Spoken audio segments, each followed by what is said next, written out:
Hi, we're Adam and Tanya in Kendra Lake. We've been going to Centennial Road for about 15 years, roughly. We're here today to talk about our adoption story. So when we first got married, we obviously tried the natural way, and the doctors said it wasn't possible.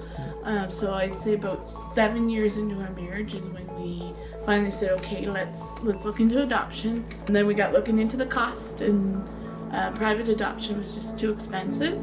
So we went through domestic adoption, which is CAS. They stopped working with families outside their jurisdiction because we were working in Cornwall. So they immediately closed our file. By the end of our journey with CAS, we had already started thinking about switching to private adoption because we knew we wanted more of the infant than an older child. And we had already started some fundraising and whatnot. So it was, probably 4 years into our adoption journey with CAS that we switched over to fundraising for private adoption.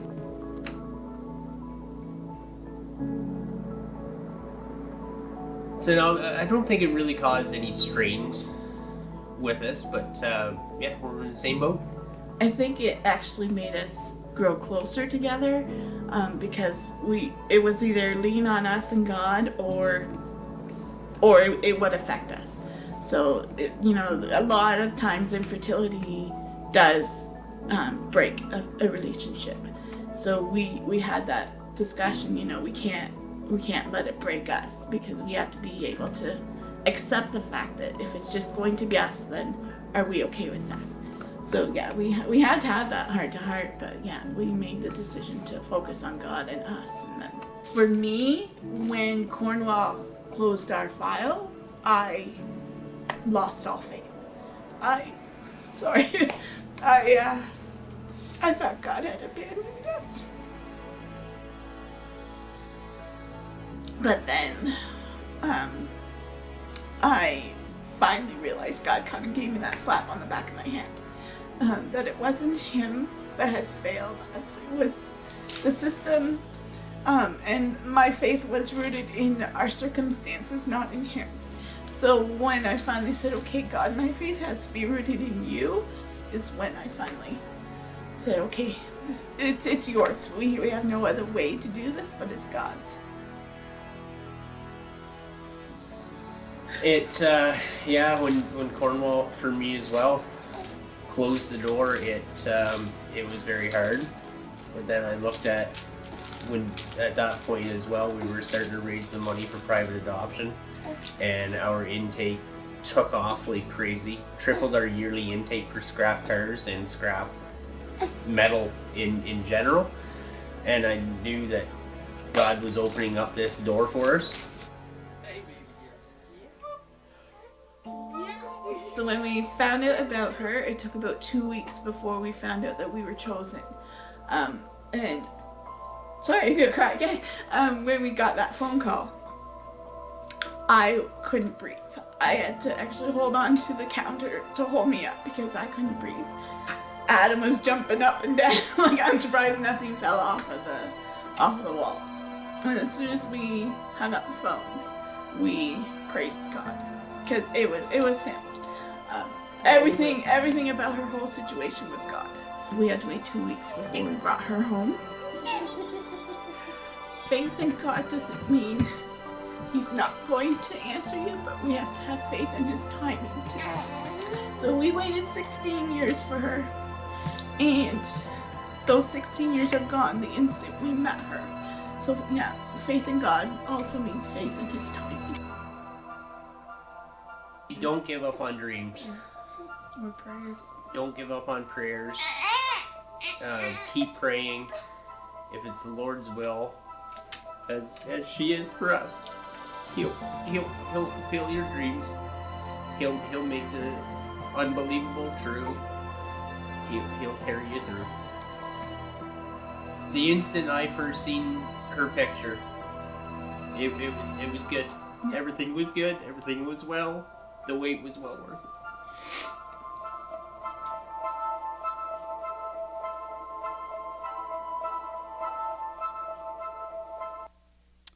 Right on.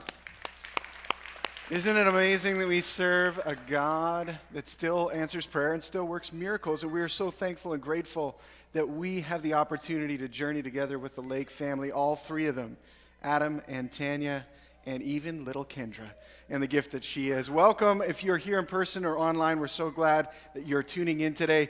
We're going to start here. I want you to think through words that were wise that were given to you to live by somebody. So wise words, what are they? If you're online, you can write your answers in the chat, or if you're here in person, start yelling them out at me right now. Wise words you were given to live by. What are they? Do all the things you can. Do all the good you can. What else? All right. Wisdom. Happy wife, happy life. One day at a time. How about anything else? Release the children. Hey, age 3 to grade 3, we've got something for you out in the boulevard right now, as well as nursery. If you are under age 3, 0 to age 3, we have got nursery care for this service right now. We would love to invite you to participate in that. Thank you, kids, for being here. You bring a lot of energy and fun and joy and, yes, chaos into our world, but we love all of it. And if you're watching online, kids, I want you to go to centennialroad.com right now, and you can watch kids ministry content just for you. Wise words to live by. I remember this phrase that I was given about 5 or 6 years old, and still now heading into my 4th decade on this planet, I still am living by. Don't eat yellow snow. Wise words to live by. Because when you get that fresh snowfall and it's just lovely and glittering everywhere, you want to scoop up a little piece of that and be like, tasty snow. But if there's any sort of additive in there, you're going to be in for a surprise that you haven't prepared for. Don't eat yellow snow. The truth is about wisdom, it might be seemingly in short supply in our world today. What does it mean to be wise? Why does wisdom matter? All of those good things. Wisdom is living skillfully. Wisdom is living skillfully. We're going to look at another short story that Jesus told, one of 35 that he told. This story is all about wisdom. These 35 stories are collected in the Bible. They're contained right there in 3 books, Matthew, Mark, and Luke. And in this series, Short Stories, we've only been looking at the short stories or the parables that Jesus told from the book of Matthew. So if you've enjoyed this series and you're like, I want to learn more from Jesus in the form of story, I want to encourage you to dive into the stories that he told in Mark and in Luke and learn a little bit more about what Jesus has to say about life, about love, and so many other things.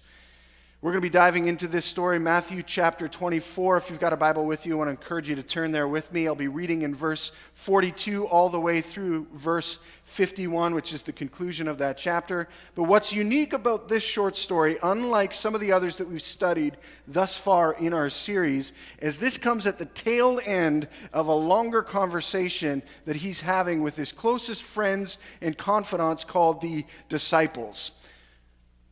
This long conversation is all about the future. Now, here's the thing about the future. When you and I talk about or plan for the future, for us, the future is always in motion. It's always unknown. We don't know what to expect, what it's going to be like entirely. We make our best guesses, and we plan towards that. It's always in motion. Yet for Jesus, when he talks about the future, it is absolutely certain. He is the inventor of time. And he's the person that knows what is to come. And so he's giving his disciples kind of insider info on what's about to happen and what to get prepared for so that they are ready for what is to come. Let's pick it up in verse 42 of Matthew chapter 24. So you too must keep watch, for you don't know what day your Lord is coming. Understand this, if a homeowner knew exactly when a burglar was coming, he would keep watch and not permit his house to be broken into. You also must be ready all the time, for the Son of Man will come when least expected. A faithful, sensible servant is one to whom the master can give the responsibility of managing his other household servants and feeding them. If the master returns and finds that the servant has done a good job, there will be a reward. I tell you the truth, the master will put that servant in charge of all he owns. But what if the servant is evil and thinks, my master won't be back for a while, and he begins beating the other servants, partying, and getting drunk? The master will return unannounced and unexpected, and he will cut the servant to pieces and assign him to a place with the hypocrites. In that place, there will be weeping and gnashing of teeth. Lots to say about wisdom. There's 5 things that I want to point out to you from this story that speak to wisdom that I believe if we would put into practice starting right now and growing in that we would grow and be known for our wisdom, because wisdom is both a gift and a pursuit. The first is this: honest. Honest. Are you and I honest in everything that we do? It's tax season. Are you tempted to claim something for your taxes that you can't really claim? What about this? Have you ever had this scenario kind of present itself to you? Somebody comes up to you and says, hey, does this outfit make me look fat? Are you honest in that situation?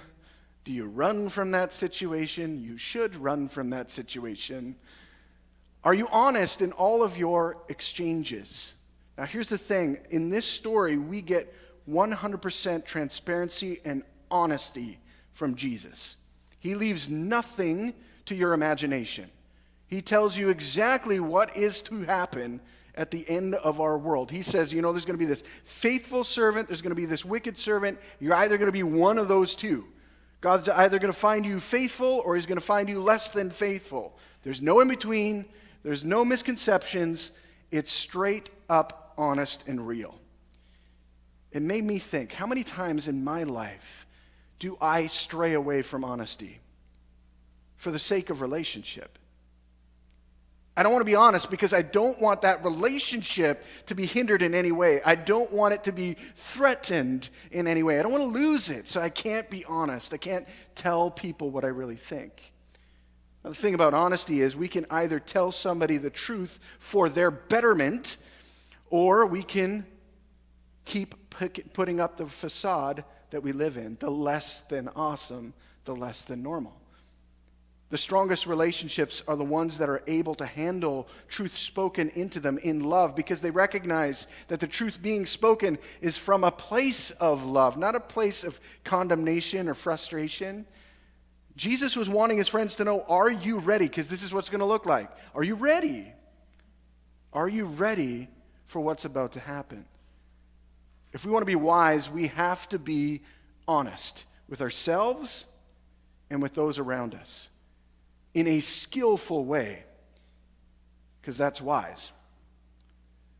Let's look into point number 2.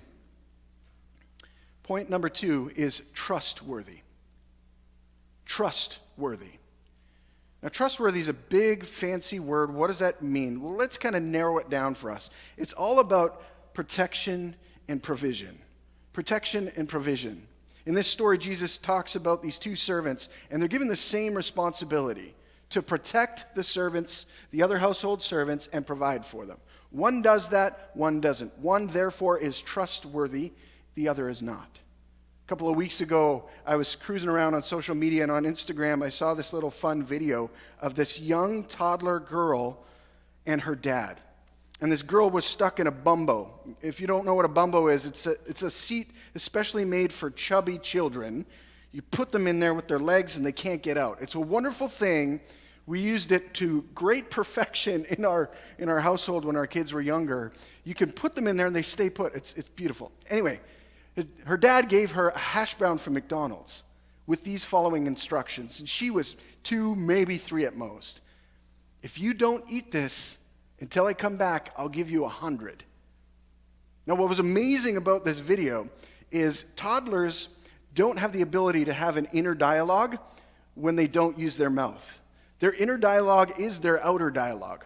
Not like us. We have these narratives playing on in our minds and we're not always speaking them out. Toddlers don't have that ability yet. And so over the next 10 to 15 seconds, you hear this little girl giving herself a pep talk. If I don't eat, I get 100. Don't eat. Daddy, 100. Like a variety of words like that. And she's staring enthusiastically at her hash brown. What probably seemed like an eternity for her passes, and her dad zips back into the video and sees that she didn't eat that hash brown. So he gives her a crisp $100 US bill. It's like 150 bucks Canadian. It's amazing. And she's so excited. And then he says, you can eat it. And she takes a big bite. And you know what she does next? She gives a bite to her dad. Sometimes the gift that we've been given, we need to learn to protect, but we also need to learn out of that protection to provide for those around us. Think back to these two servants. You've got this faithful, sensible servant. That's what the Bible tells us. Faithful, sensible servant. Making sure that all the other household servants have a place of safety, have a place where they feel loved and cared for and heard, have a place where they feel nourished, literally feeding them what they need to be sustained. That's a great environment to thrive and to grow up in. That second servant is not trustworthy. That second servant is like, you know what? This power and authority that I've been given, I'm going to use it for my benefit. I am going to beat all of my household servants. I'm going to party till like there's no tomorrow, and then I'm going to get blazing drunk. All about being selfish, self-focused, completely enamored with his self or herself, not thinking or giving a rip about anybody around them. Now, if we're honest, there are times that you and I oscillate between those two, where it's all about me first culture. It's all about me. Let me get mine. And when we can actually be trustworthy.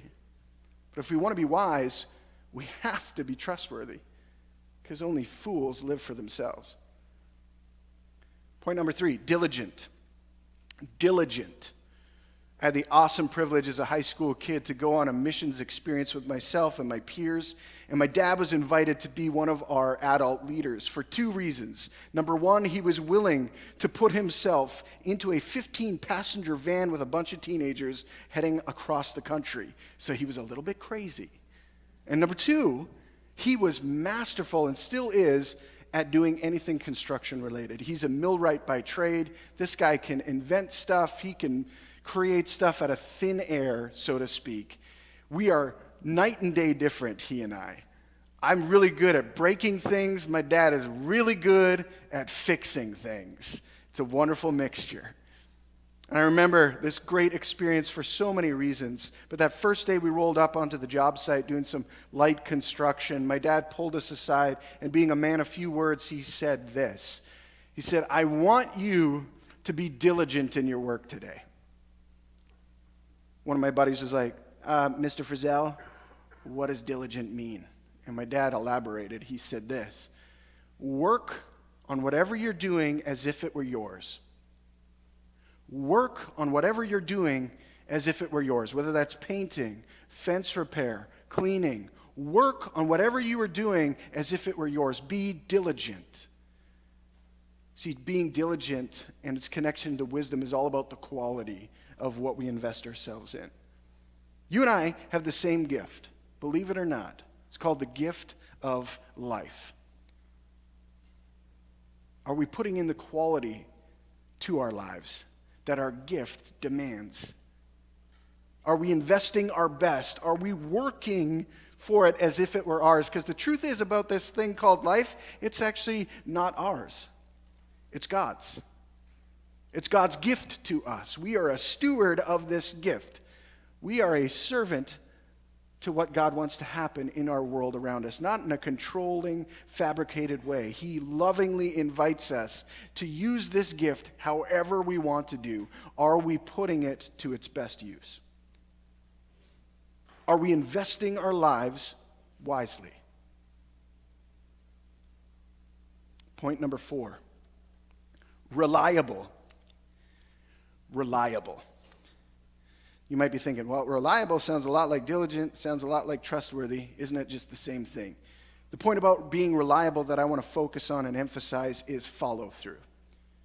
What we don't know is the backstory to this short story.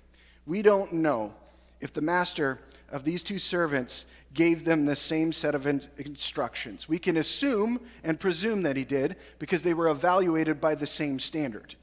Did you do what I asked you to do? Were you faithful and were you sensible? Now, I can replay in my brain a variety of different times when I found myself in an environment where I've been given a similar responsibility or the exact same responsibility as somebody else. Usually, there was a verbal response or cue in that setting where I was willing to take on that responsibility. Jason, are you going to do this? Yeah, I'll get it done. Your words mean nothing if they don't follow quickly up with your actions. You got a faithful, sensible servant who accepts this responsibility to be in charge of all the household servants and provide for them, and does exactly that. The wicked servant doesn't. Embraces that completely selfish type of lifestyle. Uses their power to abuse those around them. If you've ever been in an environment like that where you've been abused by somebody overusing their authority, that is not God's will and intent for the life in which we live. If you've ever been that abuser of authority, that is not God's intention or will for the way that you live. Power is a gift. Life is a gift. How are you using your platform and your opportunity? Are you reliable? Are you following through with what you said will be done? Are you putting your faith into practice? Number 5, genuine. Genuine. Here's the thing. Plastic plants suck. They're useless. They look pretty for a while, but then they collect a whole bunch of dust. You can't do anything with them. They go out of fashion really, really quickly because if you buy them in a certain decade, 10 years, 15 years passes, they don't look like what you could buy and what's available right now in that decade. They don't last forever from a trendy perspective, and you can't multiply them. Have you ever tried to transplant a fake plant? It doesn't work because it's not alive. Here's the thing about being genuine. We want what's real. We want the real deal. We don't want the fake thing. If I offered you the difference between a placebo and something that was true, what would you take? If you were suffering from a debilitating disease and you knew there was a cure out there and you were a part of a testing group, but you knew in that testing group, some people would be offered the cure and some people would be offered the placebo, what was fake, which one do you want to be? You want to be the real person. I want the real thing. I don't want fake. That's the way God looks at us. He wants what's real. He wants us. He wants us to be honest and genuine. He doesn't want the fake version of us. He doesn't want us walking around going like, hey, everything's all good, and you're broken and falling apart inside. He doesn't want you to pretend. He wants you to be real, genuine, because then he can multiply you. You can't multiply anything that doesn't have life. Is there life inside of you? Is that life worth multiplying?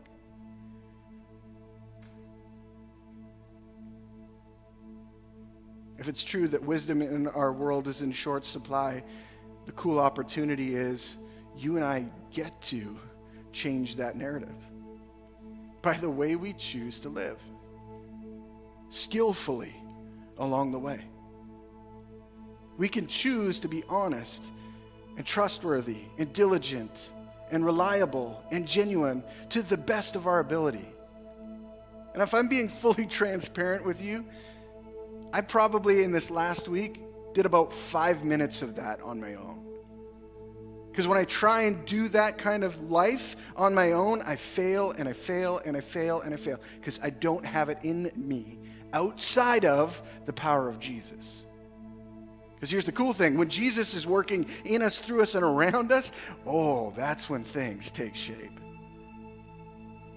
That's where we can live into all that he has in mind for us. That's where we can embrace honesty and be trustworthy and be diligent and reliable and genuine at all times. It's only because of what he gives to us. I can't do it on my own.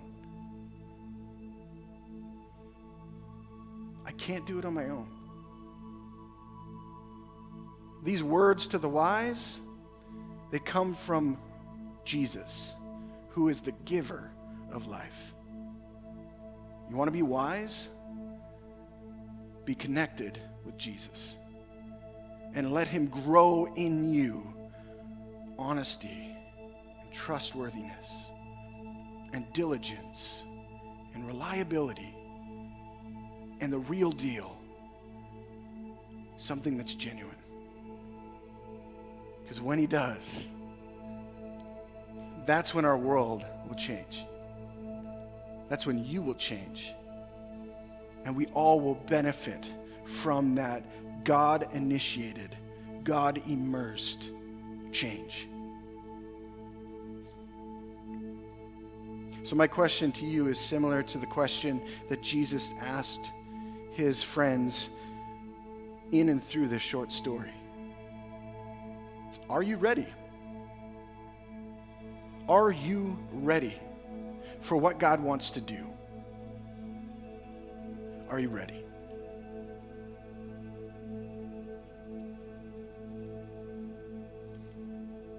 We get a wonderful privilege through the practice of communion to be reminded of all of God's goodness in life. So for those of you joining us online, find a carb of some sort and some sort of liquid so you can participate in this experience with us. For those of you here in person, those communion elements that you would have picked up on your way in, it's time to get those ready. And the cool thing about Jesus is this invitation and this gift that he offers to you is always available. The first time that he instituted communion, he was connected at a dinner party with his friends. And sometime during the meal, he picked up bread and he broke that bread. He passed it around. He said, "Eat it in remembrance of me." That bread is a symbol of the body of Christ that was broken, beaten, and bruised for you. If you do not have a relationship with Jesus, if you have been trying to figure out what it means to live wisely, I'm telling you the truth. The only way that you will fully understand wisdom is rooted in Jesus, in a friendship with him, in a personal relationship and connection. As we celebrate communion today, may we be reminded that the body of Jesus was broken, bruised, and battered for you. Let's eat together.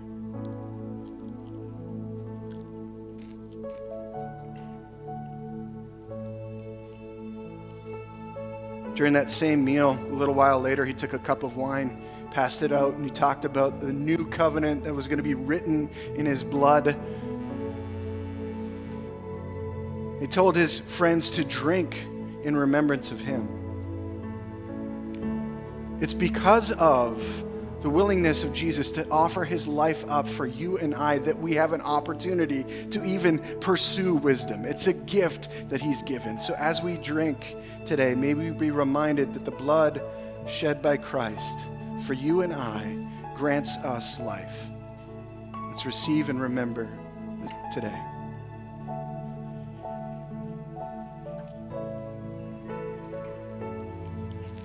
Would you join me in a time of prayer?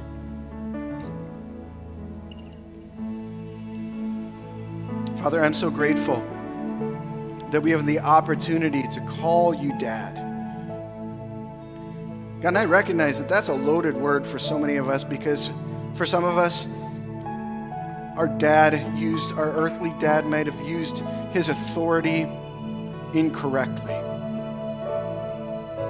He might have held us down instead of lifting us up. But for others of us, we have a completely, entirely different picture of that word, Dad. We had an earthly dad that lifted us up, that fueled us, that cheered us on. Lord, you function as that father role in our lives, just like that faithful and sensible servant from this story that we studied today. You are there to provide for us, even when we don't understand your timing, even when it means we've got to wait 16 years. You're the one who leads us forward when it's dark and we can't find our way. You're the one that bandages our wounds and heals us when we've been hurt or felt forgotten or abandoned. You are ever present in every sort of trouble that we will face right now and in the future. And you will heal the wounds of our past if we would just cry out to you. So God, I confess my desperation and my need for you. I need you in every facet of my life. I need you at home. I need you at work. I need you when I'm out having fun. I need you because without you, there is no wisdom. Father, I know that you invite us, for those of us who are followers of you, to choose intentionally the way in which we should live. And God, I pray a blessing over anyone that is connected right now with us, whether that's here in person or tuning in online, live or at a later time. God, I pray that you would call us and invite us to be a wise people, so that the wisdom that oozes out of us would be a source of hope and inspiration to people who do not yet know you or who have a challenging history with you. Particularly challenging because people who said that they loved you treated them with anything but love. God, we don't want to be that people. We want to be a wise people. Be a people that is known for the way that we love you and love other people. We need you. Because without you, it doesn't work. So may you, Father, become more in our lives, and may we become less.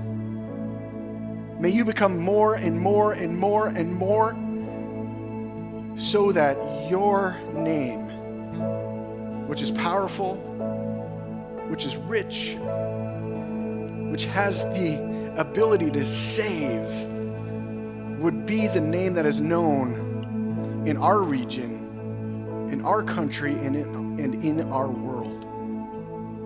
Because there is no other name that can lead us forward. Jesus, we need you.